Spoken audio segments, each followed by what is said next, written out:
welcome to my cellar. You know, I just had an idea.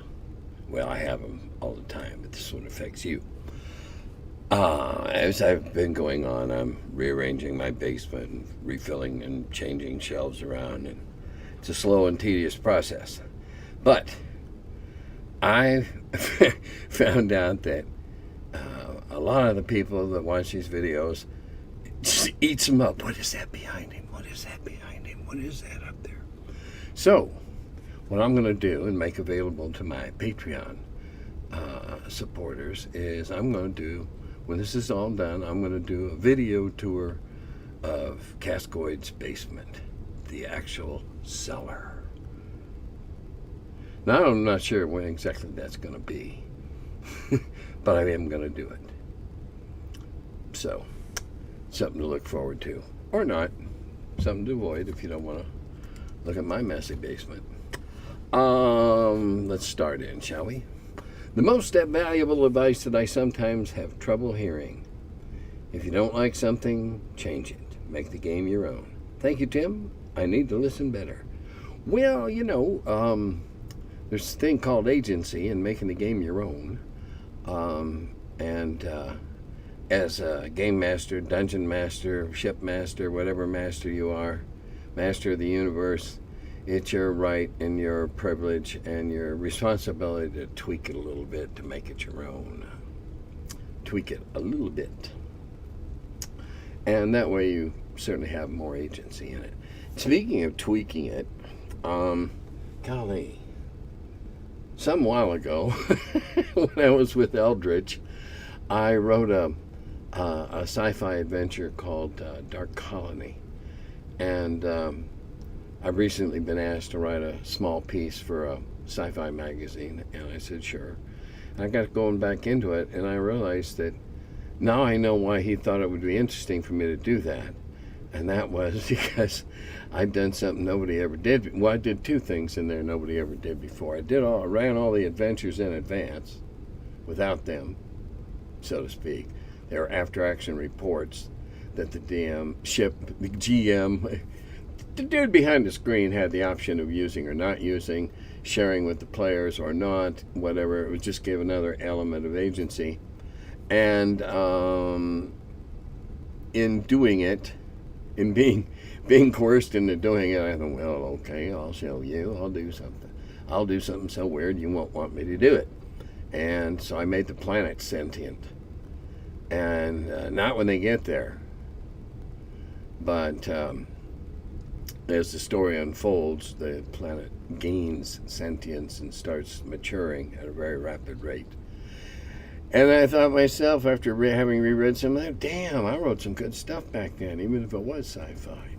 So I've been working on this article and revising it, and it's only going to be a few hundred words, but still in all.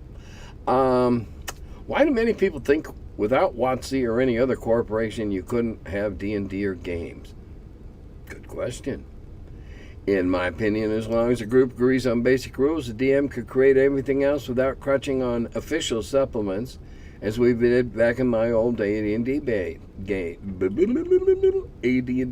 days. Play your game, I say. And I agree. I've always been one for customizing, tweaking, making it mine.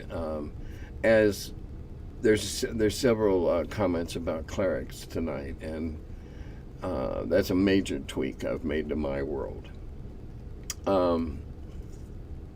Okay, psychedelic influences stemming from drug use is a question often lobbed at the likes of Sid and Marty Krofft, H&R Puff and Stuff. Don't tell me that wasn't a stoner show. And Steve Ditko, Dr. Strange. Okay, that was more in the line of more of a classic time-traveling sci-fi. Not to denigrate it in any way. In both cases, the creators creators testified that they never did drugs. If you were around in the 60s and 70s, psychedelia was part of the cultural zeitgeist. All you had to do was order a black light poster out of the back of a comic, watch a Beatles' Yellow Submarine movie, or walk into a record store that doubles as a head shop. Yeah, it was around. It was part of the culture. Did not mean that any given individual partook of it. Now, many did. But certainly it's not fair to paint everybody from that period with that brush, because many of the people I knew from back then, even when I was smoking pot, didn't then, don't now, and I mean, and that's absolutely their choice and their right. And they did some pretty weird and freaky stuff. So far as I know, Jeff D was the one that was in question last week. So far as I know, I don't know Jeff that well, but I don't know that he ever did anything experimental or for a while or anything. And yet, yes, he has some really bizarre stuff. But hey, stop and think about this. There's a lot of now classic painters whose works are worth much money, and they garner much critical acclaim. And they didn't have acid. I doubt that they had peyote, as that comes from a cactus out of the Southwest. I doubt that they had mescaline, that's refined out of that cactus. So, they were able to put some, okay, Picasso drank a lot, and he also had clocks, and Dali, melted clocks and weird things sitting in trees like buzzards, and, So, it's not really fair to paint everybody, all of us from back then, when only a few of us were partaking and enjoying the recreational pleasures back then.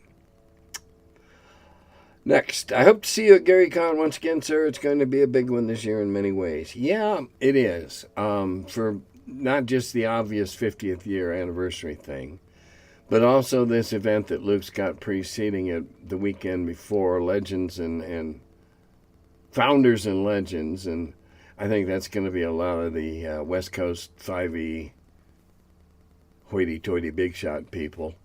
And that it's a way for them to do something and provide a structural activity for that crowd, and then the more sedate, more mellow standard gaming crowd comes in the next weekend. I'm going to be at GaryCon. I couldn't see going to Founders and Legends. I was invited, but I had nothing to do during the whole week. I wasn't going to drive up there and drive back, drive up there and drive back all in the space of 2 weekends. So I hope they do well. If you're going, have a great time. I'm going up the week after. And yes, it is the 50th anniversary. The first copy was sold to somebody on Gary's back porch in January of 74. I bought my first one in August of 74. I think it might have been the second or third hundred, in the second or third hundred. I don't think it had been a gangbuster seller up to that point. That was the Gen Con where everybody got exposed. Okay, my local table of derelicts are going to begin a new campaign at Twilight 2000. Half of us want to incorporate zombie and COVID infections, and the other half want to remain true to the genre. Is there an obvious medium that can umbrella everyone? The answer might be in front of our faces. Have I ever played it? Well, no, that's the first question. Nope, I've never played it. If you're going to start something new, I generally recommend using the printed recipe. Start out with the way it's printed. Play it that way. And see if there's not already enough in there without COVID and whatever. I mean, I don't know. I know the genre, but I don't recommend tinkering with things until you've gotten into them. At least get up to your ankles in the pool before you decide you don't like the pool. Play it rules as written a couple of times.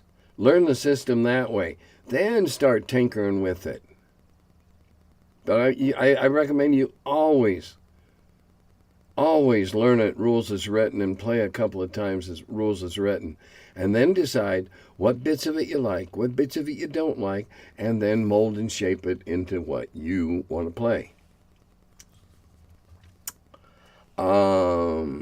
This came up in a game recently where our high-ish level party killed a bulette. How does a bulette taste? Are they good eating, edible but unsavory, or downright toxic to consume? Obviously, the DM can make up whatever they want, but we were curious if you had any thoughts. Well, until I read this question a couple of hours ago, I had never considered the interior anatomy of a bulette. So I'm going to imagine it now. Because of their ability to burrow underground, they must have large lung capacity, enabling them to hold their breath or breathe scanty amounts. They have to be they have to be warm-blooded. That's homeothermic. The other one. And they got to be warm-blooded. I got to quit trying to use big words I don't remember. Now it's going to bug me. Anyway, I would say, given their nickname of land shark, that perhaps there's a second reason. And if there was, I would say they taste like seafood, sort of a cross between a langostina and a shrimp. Tasty. Except for a couple of internal organs that, if you don't know how to clean them, they'll poison all the meat and kill you, or prepare them and they'll do the same thing. Considered a great delicacy. And I understand they've got a molar on the back of the lower jaw on either side that's quite valuable to jewelers. Anyway,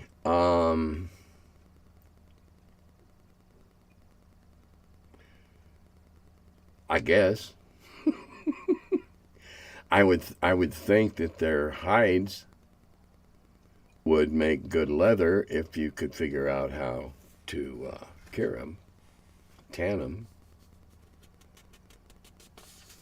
Yeah, and if you want them to taste like chicken in your campaign, I don't care. Let them taste like chicken. Of course, I don't want anything else ever that tastes like chicken. I eat enough chicken. As on discussing clerics. And there's a couple of good responses here, so I'm going to read through the whole thing and then go back up and address it. On discussing clerics, as a DM, I suggest that they should spread the word of their deity. This could be done as healing, saving the town in battle, etc. And if done so, the cleric increases a fold.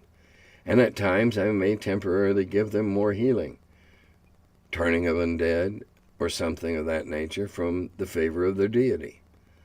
Higher levels, well, they should set into motion churches.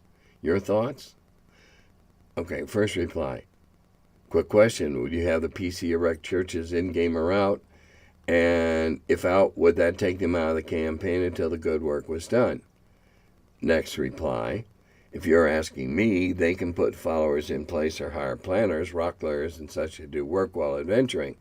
And once built, put an acolyte in charge if the PC wishes. Gnomes are known as good planners, and dwarves can work rocks, but you don't have to stereotype it. Okay.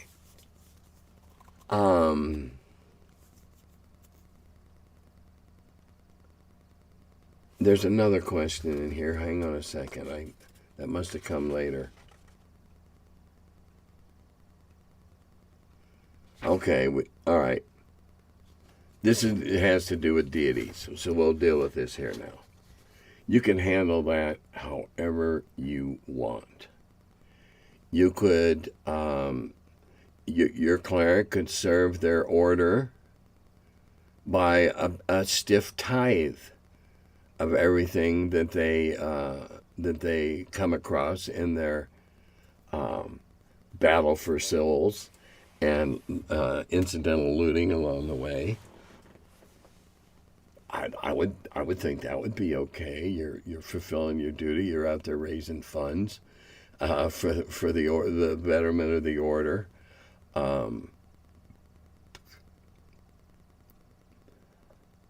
I wouldn't have a problem. Really, there's so many ways you can handle the clerics that there's not too many that I really have a problem with, unless you're going to play some chaotic evil dude that wants to sacrifice the other player characters, and that's just party discord you don't need. But as to erecting churches, well, if it was their first chapel, yeah, I might take them out for a few weeks, and then, assuming that they learned valuable lessons putting that first chapel up together, then I might let them hire craftsmen. Certainly. The thing I struggle with is, all right, say a cleric over the course of 2 years playing time, not real time, but game time, pardon me, manages to acquire enough money to build a little modest stone kirk, 12 by 18, a door, one window, and a peat roof, or something very waddle and daub. I'm having trouble tonight. Something of that nature. I'd let them build. I think if they're going to be a church builder, I think I'd make them build that first one, and I would take them out of the game for a while, and then have a discussion with them. Okay, now that you've learned how difficult, or I might suggest that the player catch an episode or two of Cabin Masters, Barn Builders, any of those building shows that are available on cable, and see what's really involved. And then, if they were going to expand it, I'd let them hire. But if that's the way they're going to go, then go. Don't be half-assed about it. If they're going to tithe where it hurts. 30, 40% of everything you make has to go to the church. He can be one of those annoying clerics that gets everybody in the party to kick in a few odds and ends, all for the church. His church, his deity, whatever. There's a lot of landmines you can step on here, and I suggest stepping very carefully. We want you to think you're the D&D equivalent of Joel Osteen, for example.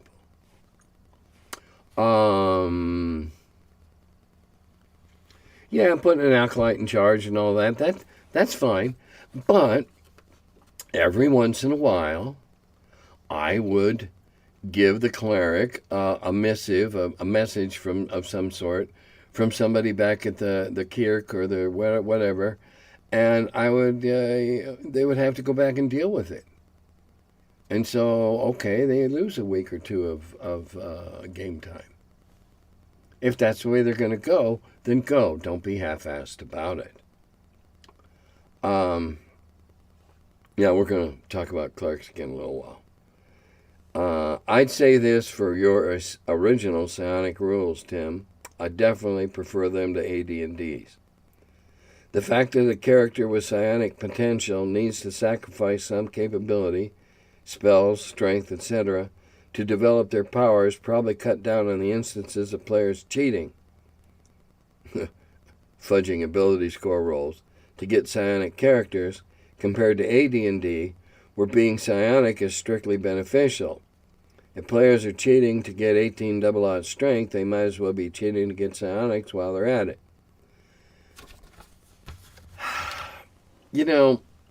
I've given much thought. I've heard much debate, heated arguments about cheating in role-playing. I really despise a player who would fudge die rolls for advantage, particularly over other members of the party. And then I would pop the internal question about this. What fun is getting somewhere by cheating to do it? Where's the soul-building character of those adventures? Where's the bonding of the group when all you're doing is just fudging and cheating to get up to a high level? What, so you can lord it over the group?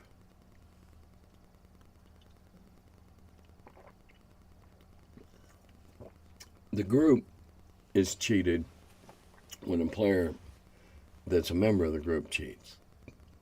They're just not cheating themselves to get an unfair, unearned advantage.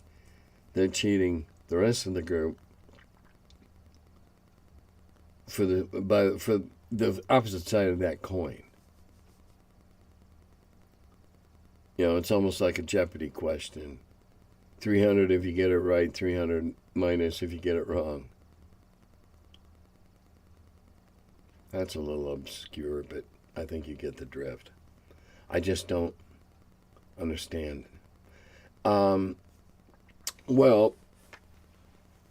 fool that I was, when I wrote those rules, I felt that to not have something that you had to give up to pursue this was not fair to the rest. Because remember that the way I wrote it, it was almost an infinitesimal chance that you might have the possibility of having, being your psionic skill developed to one degree or another. If you were that lucky, I wasn't going to allow you to stay that lucky. There had to be a trade-off. There's always a trade-off. Living, the physical processes of eating and defecating and urinating and breathing and seeing, there's a process.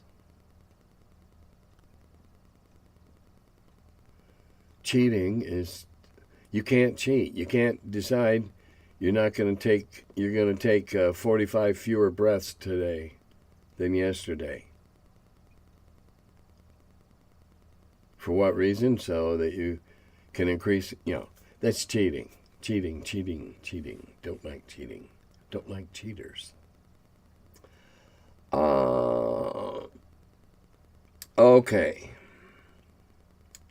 Talking about the upcoming convention season has reminded me of another series of questions that I've been meaning to ask you. A series. Maybe we'll get renewed.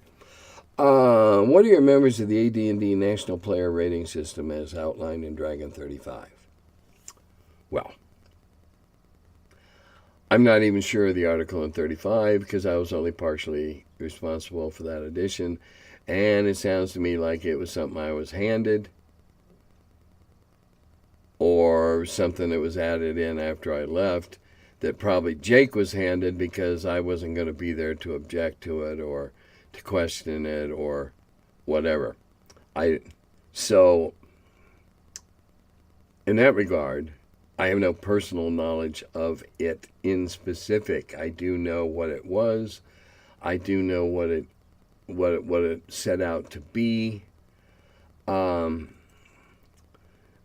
It says here that WotC Hasbro has said the new re-release of The Lost Caverns of Sojakanth will include suggestions, tournament-style scoring, which seems to be mostly fallen out of favor, as an option for convention games.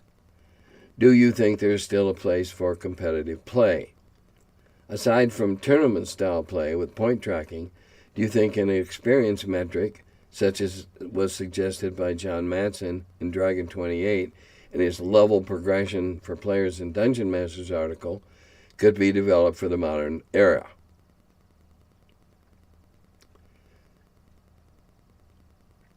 Sure, it could be developed. Would people pay any attention to it? Probably not.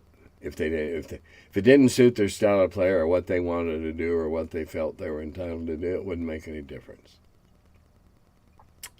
Now rating players, no.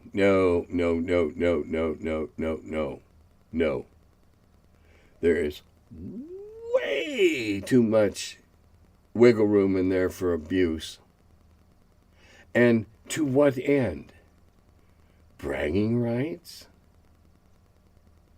Or, hey, you're one of the top 6 rated players, we'll get you all together and you get to go fight dragons. No, I don't think so. So what's the value? What's the value?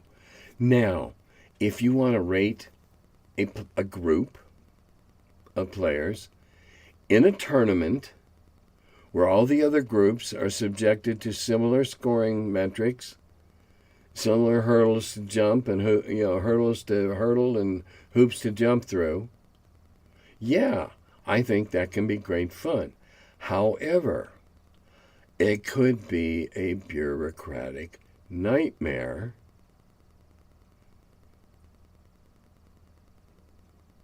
Our biggest problem when we were running games before with the Giant series at cons was trying to find like-minded DMs that we thought we could trust to play the game pretty much the way we thought it should be played, and therefore could judge them on that. And we had a great deal of difficulty. And so we came up with the G series. And the G series, we handed the DMs a sheet and said, okay, this is how it's going to be scored. And that worked. That's the only thing that'll work. Now, on that scoring, you have to be absolutely as objective as possible. If there's any subjective room in there to wiggle, it'll bite you in the ass. It's just like having 2 different umpires in 2 games of a doubleheader. One calls the strike zone low and away. The other one wouldn't give you a low and away pitch if you paid him money. It's nature. So with a well-designed scoring system and very little wiggle room left up to the DMs as to how they score it, I think it could be an enormous draw. I also know that it will draw an enormous number of people that'll all want to, get in on it. It has the potential to draw so many sign-ups for that tournament because you can't just limit it to, say, 36 teams. You can't do that. You got to get as many teams as want to play sign up, and then you got to break them into brackets and all that kind of stuff. I know, we did it. And so you need an enormous number of DMs, or you're going to spend the first day running the first session, the first part of the module, and it'll be the maximum number of DMs you have available for that day will define the tournament. If you can find 12, then there's going to be 12 teams. And you're going to disappoint a whole shit ton of people. Or you can sign them all up individually and then make teams up at random.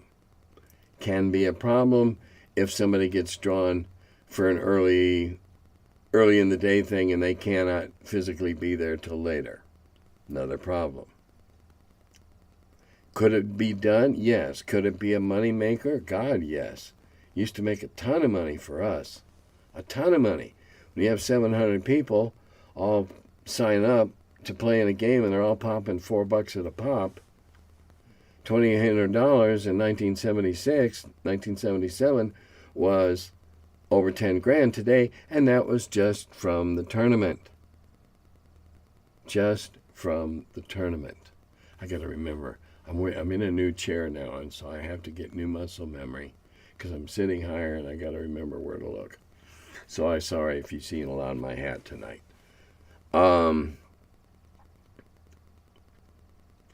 It could be. Now, as far as ranking players and dungeon masters, that's bullshit.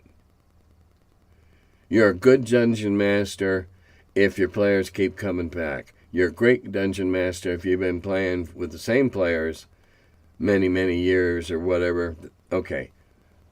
I could go sit in somebody's game and think it was boring as dried snot on the sidewalk. And everybody else is just having a great time. All right?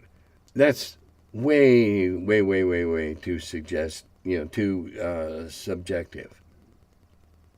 Rating players, oh, they won this, they won this, they won that. Well, how hard were those? Were they cakewalks for kindergartners? Or were they, so if you're going to do that, now you got to start rating the adventures and giving them an objective, not subjective, an objective lethality rating. Can it be done? Sure. Is it likely to be done? No. I don't think so. I don't really think it's very valid. They'd have to spend an enormous amount of manpower and resources on managing something like that, which means they're going to charge the players bucks. And we don't need anybody else asking for our bucks. We got enough places to waste them. Dice and more games. Let's see. Let's go on to the next page, shall we? Oh. Maybe I could do an episode on classic video games that still hold up. Well, I don't do video games. The only video game I ever played with any consistency was Doom, and that was only after I found a little bootleg program that turned all the levels on all the monsters on the second level into Barneys. And then I'd just give myself unlimited ammunition and shoot Barneys for 20 minutes till I felt better. However, the good computer games, nah. I shared my favorites. I don't want to get into the business of rating other people's stuff unless it's something that I play that I loved. And yeah, Men in Magic, Age of Wonders, great games. Got a bug down here. Those of you who think you're seeing UFOs, that was a bug. Nah, I don't really want to go there. Okay, now here we go back to clerics. The cleric has only so many spells, especially when it comes to healing. If he burns his or her spells and has no more slots, what is he or she doing? First answer, praying. But seriously, fighting, my dude. They've got maces to smash into faces. Next response. The cleric is my go-to. I play the fighting cleric. With 5e, they're really fun to play, especially the war domain cleric. I end up pissing off the other players because my cleric spends more time fighting in combat. Next response. Yeah, that's always been my idea of a cleric. A fighter that has the skills and powers to heal because of their allegiance to a higher power. I see their religious life as something of a weekend thing. And you know what? That's really kind of where I'm usually at. It's kind of a weekend thing. But seriously, when I play a cleric, yeah, I'll heal you when I got time. Don't bother me now. I'm usually up fighting, bashing shit in the head with my mace. Beating them over the knees with my Morning Star, whatever. If all I was the medic, running around with a Red Cross on my sleeve, that'd be boring as hell. And the monsters don't recognize the Geneva Convention. So I'm going to take just as many chances as the rest of the party at getting my head separated from my shoulders. Damn right I'm going to fight. Now, for those of you who haven't listened, whenever it was I explained, clerics in my world are a little different. They don't do spells. I don't like the association of what spells are and what priests are. I'm not going into any religious, theistic crap. I don't like it. So, in my world, they don't do spells. They say prayers or perform a rite. R-I-T-E. Rite. And therefore, they don't have to guess in the morning what might come in handy later in the day. Gives them much greater flexibility. The other thing I do on my world is I make healing potions like Red Bulls. And personally, until you get up to what I consider a dangerous level of caffeine, I don't give a damn how many potions they take to heal up how many hit points.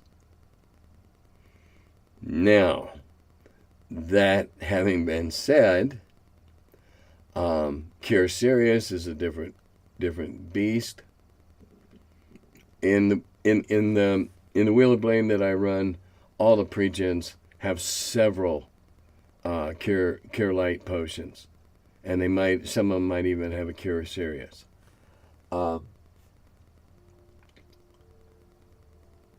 Drink your own Red Bull while I continue fighting. You know, while you're getting your Red Bull to get your shit back together, I'll continue bashing this goblin that wants to eat your liver. I like a rollicking, frolicking cleric, kind of like a Knight Templar or a Knights of the Hospital, even though, yeah, they used edged weapons. I don't violate that. But you know what? A well-seasoned hickory club can work even better than a mace, and if it's knobby enough, it can make severe lacerations about the head and face. And you know, and if you view it as a weekend thing, you know, you can be one that just ties.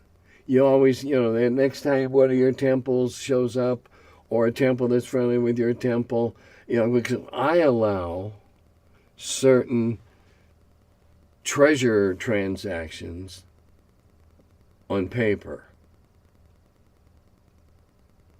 Rarely, occasionally, but I tend to let it happen more because even you know, if you're dealing mostly with human bandits, even human bandits don't like messing around with priests and padres and friars, for the most part.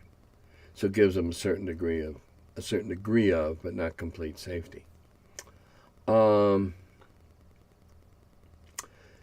Regarding support for rules systems, how important are supplements for a rule system?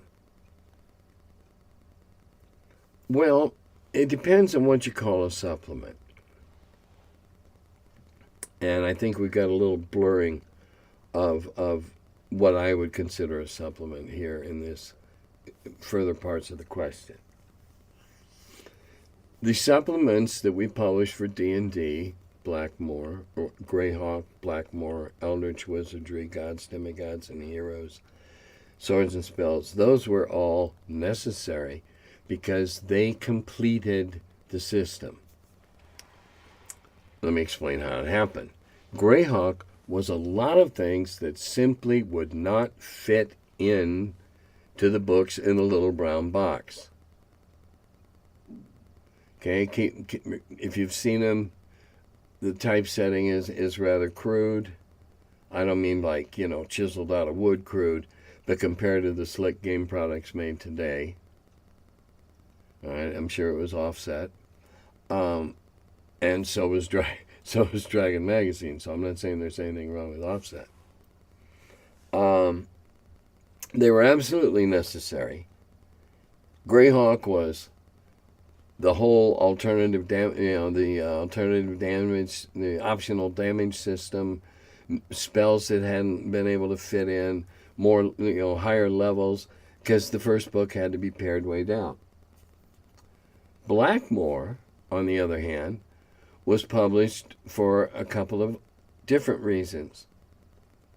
One was to give Dave a supplement that he could also draw royalties from, because they were still equitable partners. Gary had Greyhawk. The deal was that Dave got Blackmore. Now, it turned out that the Blackmore that I turned out he didn't like, but he cashed all the royalty checks. But anyway, that there was an equitability. And the second half of that was the Temple of the Frog. And we wanted to publish Dave's Temple because it was a well thought out, well executed, very detailed element of his campaign. And we wanted people to see an example that they could rip off or modify or change or be inspired by. The other supplements, as they came out, were dealing with trends in the way the game was growing and developing and trending. Gods, Demigods, and Heroes, I've told the story before, came about after we got a letter from a guy who was absolutely dead serious that they didn't know what they were going to do next weekend because they trashed Valhalla last weekend and destroyed the Bifrost Bridge and killed all the Valar. And I burst out laughing reading it. And Gary in the next office wanted to know what was so funny. So I came over and I read some of it to him. And I mean, I literally was leaning, holding onto my desk. I was laughing so hard. Gary was just doing Gary's disbelieving chuckle. And I'm sorry if you have never heard him do it. And he was vastly amused. And it was determined right then that day that would come out because that was stupid. And how many hit points did they think a god had? And in terms of the game as it was played back then, 400 hit points for Odin was unassailable. That's more than a dragon had. And therefore, foolish. And so not only did we have to do the Norse pantheon, we included many, many other pantheons to give number one, to give a domain if the GM chose to take it there. A whole nother level of play, if you will. But also to put some common sense back in. I published the bulette and the dragon because the gaming, the world of D&D world was overrun with dwarven ponies and hobbits. Everybody was playing a damn hobbit, and somebody in one of the fanzines made the logical assumption that because the Welsh coal miners used pony in the mines, that they probably bred their own, and therefore those ponies functioned in the dark. Well, gee, the dwarves are miners, and they were dwarven ponies. They could see in the dark and didn't get all freaked out and yada, yada, yada, yada.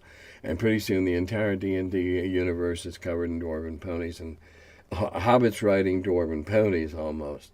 So I created a bulette to eat them both. And funny how that happens. It's like putting a few piranha into the pond. Eventually they eat their way through the contents. It worked.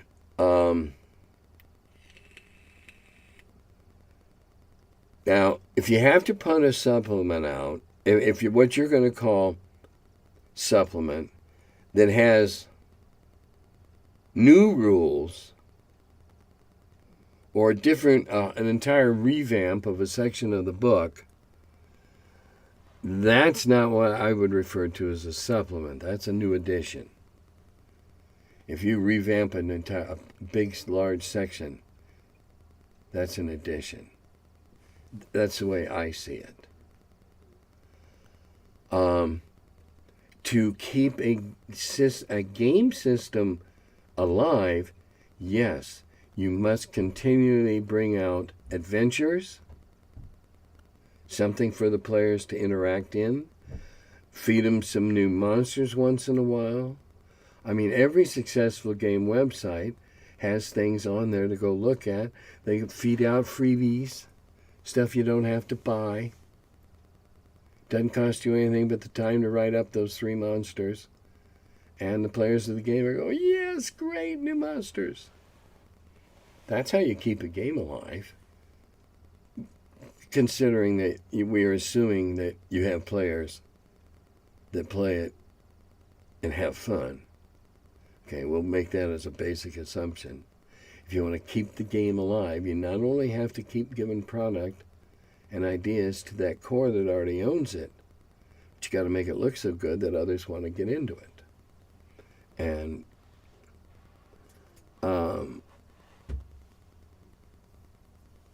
putting out a supplement on a pre-existing product or a property such as Teenage Mutant Ninjas because they weren't supported by releases of module scenarios, rules adjacent products, i.e. magazines and monster lists. Well, if the game tanks, it doesn't matter what you put out there. It tanked. I can point to 2 or 3 Hasbro editions that tanked. God knows, they've not been known for being scanty in their support by either allowing with the OGL others to produce, and if they had a good product, it sold.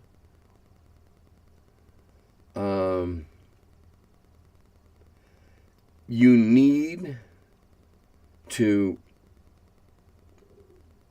if you're the publisher, you're the author of the game, you need to go around to every little convention, every big convention that you can find.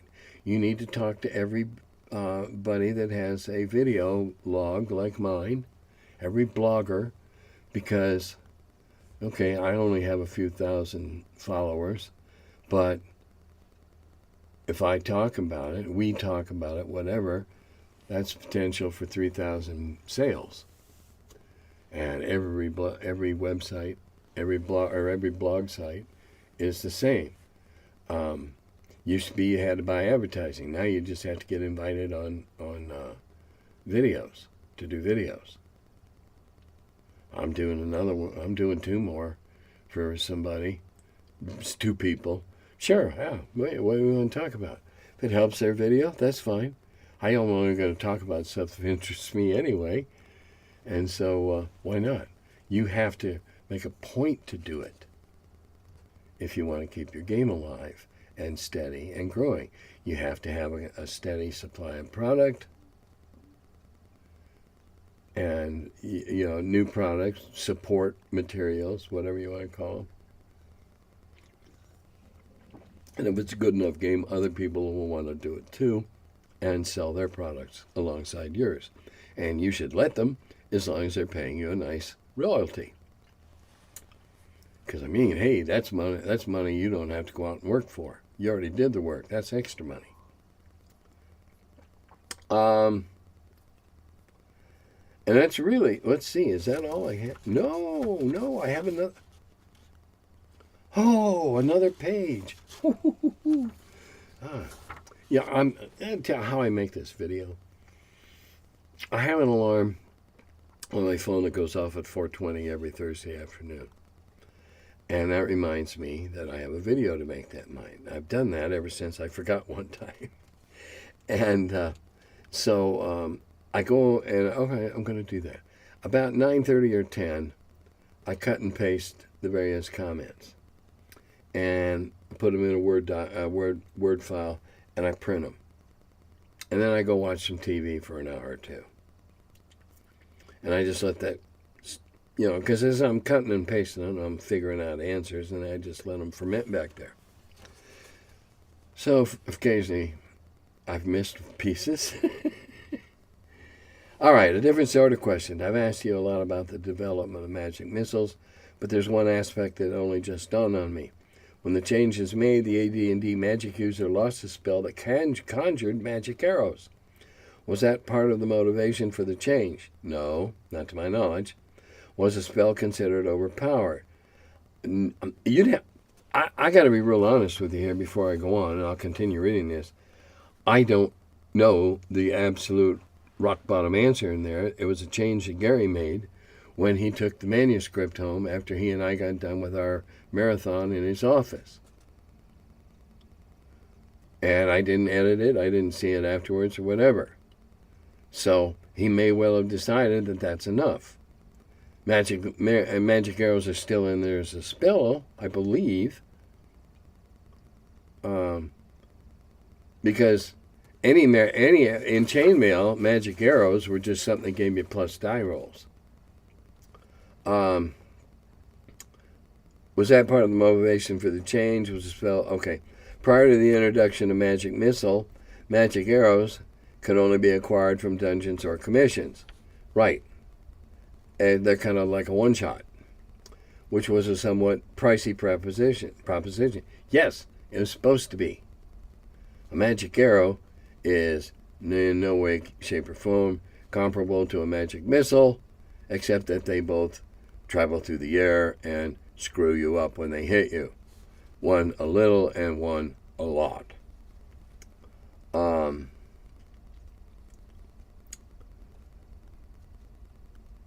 Or was it, okay, was there another spell that might have preserved the volley of magic arrows within the AD&D, or was it consciously changed, at least in part, to rein in the availability of magic arrows? Magic arrows were supposed to be limited. They were not supposed to be real common or real handy. And it certainly was not anything. See, if there was a spell for magic arrows like that, a normal, ordinary spell, then according to the original rules, you could learn how to make your own. You know, however much you spent, however long it took you, whatever. But who cares? If you can make genuine magic arrows, man, they'll be beating a path to your tower door.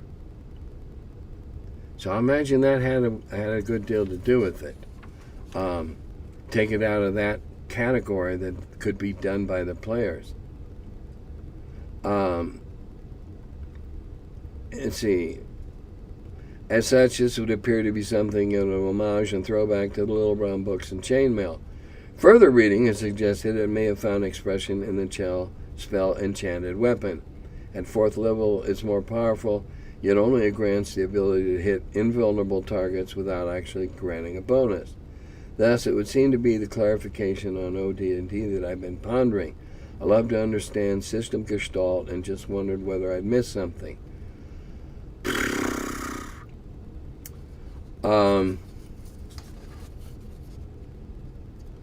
Again, if there's a spell, the rules say that it can be reversed and it can be learned. Magic arrows, magic armor, magic swords should be really, really scarce. They shouldn't just be lying around in the bin when you go into the old abandoned warehouse. If the spell's there, they can be manufactured. If they can be manufactured, they'll bust the game wide open. I'm trying to read Gary's mind here, I admit, but I think it's very important to consider what they could do to wreck your campaign. As a DM, would I ever put somebody capable of making magic arrows into my game? Hell no. But if you're a younger DM and you're following chart recommendations and rolling dice on percentage charts, boy, would that be a bad mistake. Because a smart player will find that. They'll spend every cent they have out of their first couple, 3 crawls on half a dozen magic arrows, and then they'll go in and they'll get rich.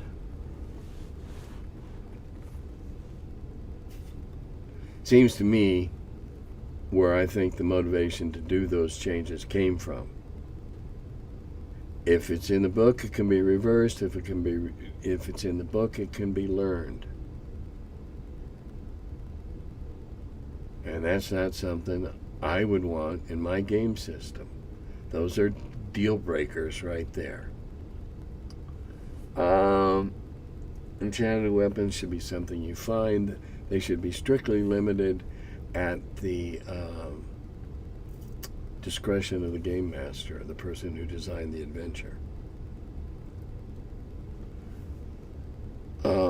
Okay, I played a Dragonborn in several sessions, but the fact he was a humanoid never seemed to make a difference.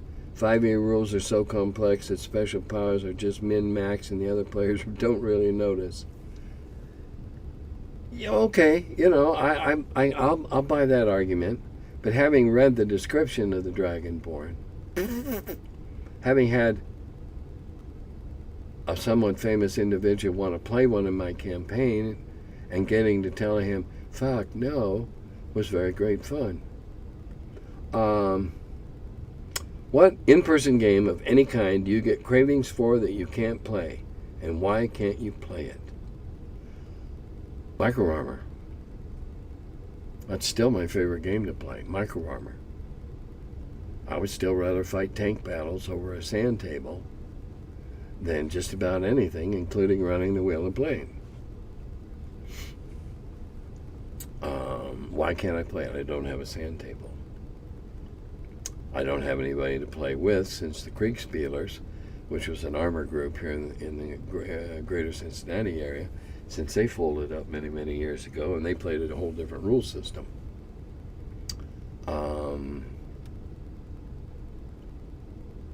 The other reason is I donated my entire 4,000 plus piece Micro Armor collection to the Patton Museum in the desert in Southern California.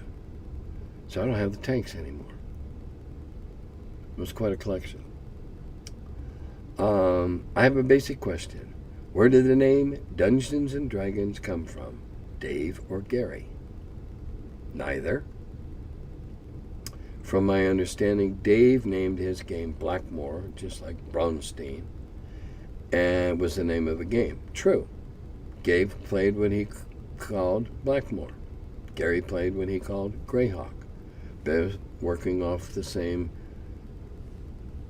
set of germinating rules. They each germinated differently.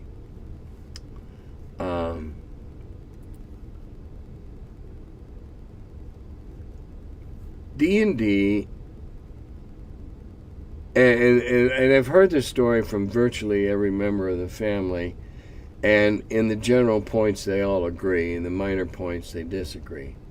D&D was named by Gary's kids, probably his two youngest daughters. They were assembling something, collating, working around the table. Gary had been play testing with his daughters, and what are we going to call this game? What are we going to call this game? And they bounced names around until one of them, hey, what about? And thus it was. Which daughter or daughters? Depends on who you ask. They were all there. Ernie was there. Luke was there. Luke was about 6, or maybe a little older. I don't remember, but so maybe 7. The kids in Congress with Gary and Mary. It just was a conversation. What do we call it? What do we call it? What do we call it?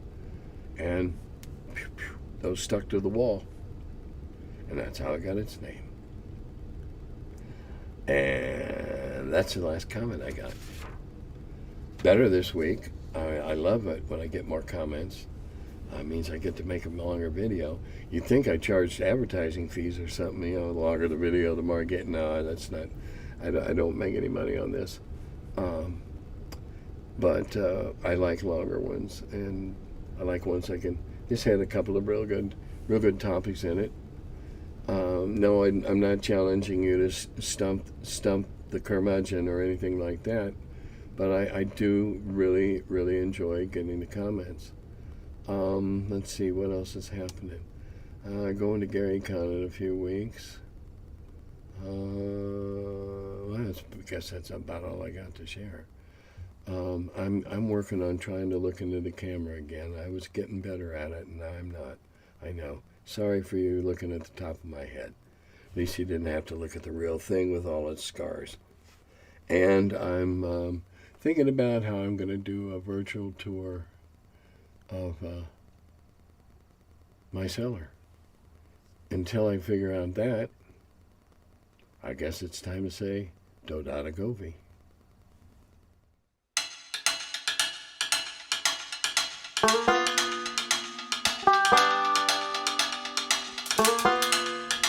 Hello, and welcome to my cellar.